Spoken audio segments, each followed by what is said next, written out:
What's wrong with the blacks? That's a deep, deep question about what's going on with blacks in America specifically, right? Especially, yeah. I think the family was destroyed intentionally by people that have now turned their gaze upon the whites and are doing the same thing, you know? Yeah. And I think with the black community, what they want them to do is be criminals. Absolutely. Because they love that. Of course. They make money and power from that. Well, there's a lot of things you can do with that, right? First of all, you can corrupt a whole community and they have no forward movement. Yeah. Then you can tell them that it's all whitey's fault. Yes. So now you have a biological weapon that you can go ahead and use to torment what is the mainstream culture that's keeping you from having power. Yeah. Right? That's amazing. Yeah, that's what they're doing. And so you know this because you just look at the music that they give them. Look at the culture that they give them. Look at what gets praised in that community, right? What gets praised in that community is how gangster can you be? Yeah. How much money can you flaunt? I have a guest. My first time meeting her, Leonarda, Jonie. Yeah. Leonarda, Jonie. I never heard of a woman named Leonarda. Leonarda. Yeah. Well, my parents thought I was going to be a boy, and so they just adjusted at the last minute. Amazing. Well, welcome to the show. Thanks for having me. I love your show, Jesse. Oh, thank you. It's great watching your clips, you know, when you own people just by telling them the truth. It's awesome. That's amazing. And she is an Austin-based stand-up comedian, originally from New York City, is a free speech comedian who used her comedy to highlight the absurdity of woke propaganda. What is free speech comedy? What does that mean?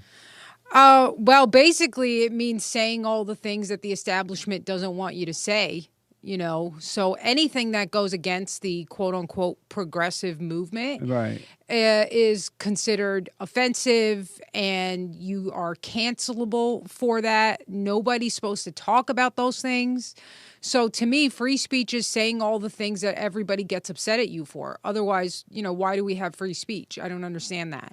And when you're working, doing your comedy, do people walk out or yell at you or anything like that? Not at my shows, because the people who are coming to my shows know what I'm about, and that's what they want to hear. Right. Oh, okay. I've never really had people walk out, to be honest. Really, a lot of the hate happens behind the scenes. Oh, I see. With fellow comedians who aren't really comics, right? But consider themselves comedians, calling clubs and complaining about me, or people online getting offended and calling and demanding that my shows be canceled. This is really where it happens. So, and so when you're doing your comedy, you just, when you talk about people, you call fat people fat.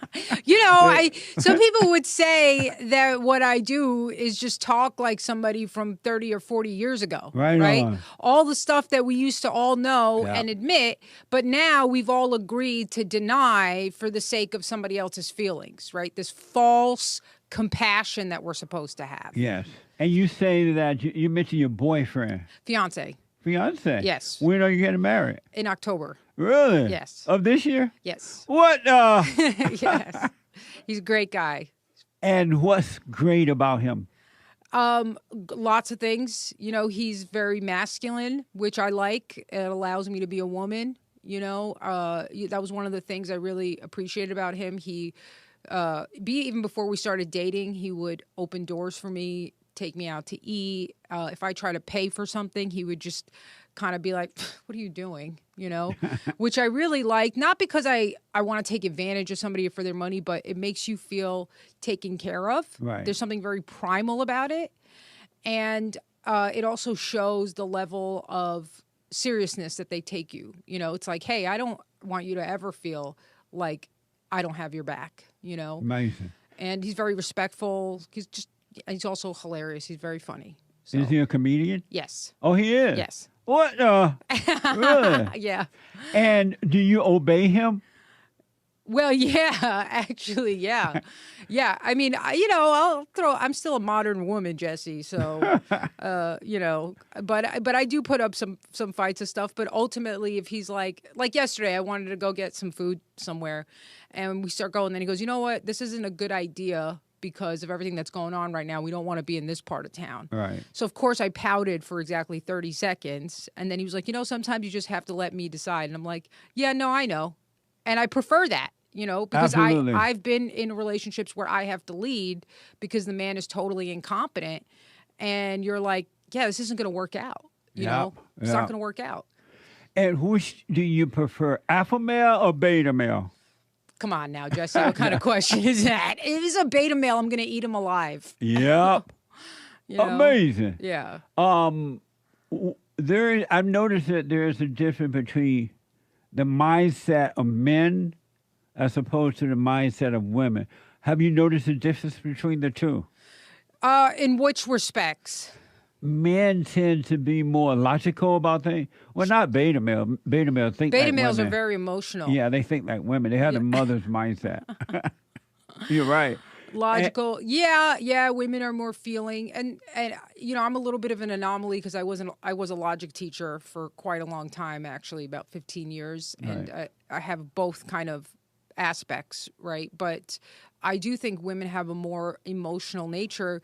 And I don't think that's a problem. I think this is one of the things that we got from feminism is that the qualities of women are somehow inferior and need to be shed. That's the great irony of feminism. Yeah. Trying to empower women by making them feel bad about the things that come naturally to us. Women are emotional because we have to take care of children and we have to be attuned to them. Otherwise, they're going to die or suffer great negligence. Amazing. So you were born in what country? Montenegro, but I'm Albanian. Montenegro? Yeah. That's going to be a racist. Just when the EU takes over, you're not even able to say that anymore. Are you considered white? To be white? I think we are now. I think they're letting whoever they can in because the stock is down on white people. So we need some white people. Like, we need white babies. Yeah, I agree with you. Yeah. I totally agree with you. But I think all Europeans are white. So this whole thing where it's like, you're not white, you're Italian. I'm like, all right, so what are they then? Right. If put them in a different category. They're not Asian. They're not Indian, right? They're not black. They're European, you morons. Right on. And do they have black people No. in your country? No. No black people? Nope. So I can drop the N-bomb all I want. Nobody's around to get upset. Really? As far as you know, do black people not want to live there or something? Why are there no blacks? There's no welfare. Oh, that makes sense. What's wrong with the blacks? Man, that's a lot. That's a deep, deep question about what's going on with blacks in America specifically, right? Especially, yeah. I mean, I think you hit it on the head. I think the family was destroyed intentionally by people that have now turned their gaze upon the whites and are doing the same thing. They did it, post the civil rights movement. Absolutely. They pushed this the whole point of this system that we have is to make women wedded to the state not need a man, quote unquote, not need a man, right? Because they got big daddy government taking care of them. It's all such a psychological abuse, right? And then you can break apart the bonds that bind men and women together, because need is what actually binds people together. And then from there, once you have that, now you have easy access to the children. And why is this important? Because children's minds are much more easily corruptible, and you can shape them into the good little slave patriots that you need to do whatever it is you want them to do. Yeah. And I think with the black community, what they want them to do is be criminals. Absolutely. Because they love that. Of course. They make money and power from that. Well, there's a lot of things you can do with that. Yeah. Right? First of all, you can corrupt a whole community and they have no forward movement. Yeah. then you can tell them that it's all Whitey's fault. Yes. So now you have a biological weapon that you can go ahead and use to torment what is the mainstream culture that's keeping you from having power. Yeah. Right? That's amazing. Yeah, that's what they're doing. And so you know this because you just look at the music that they give them. Look at the culture that they give them. Look at what gets praised in that community, right? What gets praised in that community is how gangster can you be? Yeah. How much money can you flaunt, right? And then they're doing the same thing now with the white community in a different way, right? Yes. You have to target races differently according to their weaknesses. Absolutely. Right? So with the whites, it's this weakness of being empathetic and compassionate and don't be called a bad name. And so now it's how tolerant can you be of your child's mental illness? And this is where you can completely destroy the family because you have people growing up to castrate themselves because they're like, I identify as the opposite gender. I mean, just a completely insane concept. Why is it, and this has been going on now for at least 70 years or so with correct. the blacks, right? Yep. Well, it's been going on actually for at least 70 years with all of America. Yeah. Is really, if you look at what happens post-World War II, this is when they start to institute these kind of massive social engineering projects. And we had the McCarthy era where he's calling out Hollywood and saying, these guys are all communists and this is what they're doing. And, we're taught that in school as this, he was crazy. Well, was he that crazy? That's right. Why is it that some people, like after so long, 70 years or so, some people tend to wake up and see what's going on with themselves and others, but most people seem not to. Why is it that most people don't wake up? It's a really difficult question. I think it's going to ultimately come down to what you really want in your heart of hearts. If you really, really want the truth, you'll find it. You will. Because, Absolutely. Christ says, knock and it shall be open to you. Seek and ye shall find. What is he 100. talking about? Absolutely. I think he's talking about the truth. Yeah. And I think if people, even if you have just like a little bit of a desire, if you feed that little desire, it will grow and grow and grow until nothing else will do except the truth. You can't tolerate anything else. That's deep. Absolutely true. The other people who don't want to wake up don't want the truth. Right. They want all the things that they think they're getting from believing this system. And there's a lot of reinforcement for it, right? When I started to wake up, there was no advantage that I could see to waking up. I was in the middle of New York City, surrounded by lesbian liberal feminists who all claimed to be my friend. Yeah. Super progressive culture. Everybody was completely disorganized, right? And waking up meant I was going to become the enemy. Yes. I was going to become everything that I was told was evil. Do you know what it takes to face that and say, okay, I guess I'm evil because I know the truth, if that's what it is. You're going to lose a lot. You're going to lose your friends. You're going to lose the rewards of the system that tells you you're a good person.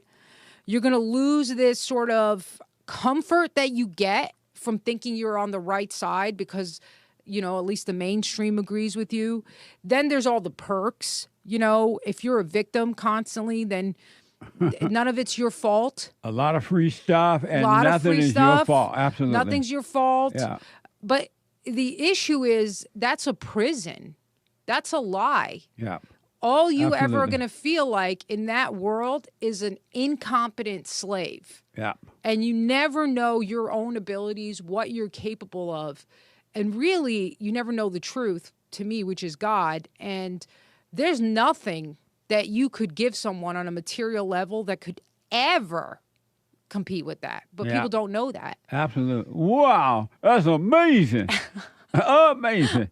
So, you were a liberal at one time? Yeah. Oh, yeah. Yeah. And so, being a liberal, why did you become that? And what was it like being a liberal? Were you just I don't think I ever became a liberal. I just, you grow up in that system, right? Yeah. You're sending your kids to public school, right? The whole public school is completely liberal. What public school is going to sit there and teach you that, women really are better suited to raising kids? It's not. Are you kidding me? That's never going to work with a government mandated propaganda system. That's not going to happen.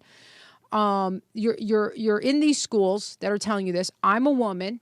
I'm coming from actually an actual misogynist culture with real inequality, right? And so I'm like, yeah, you're right. And it's important. There are some elements of it that I think are important. There need to be checks on toxic men.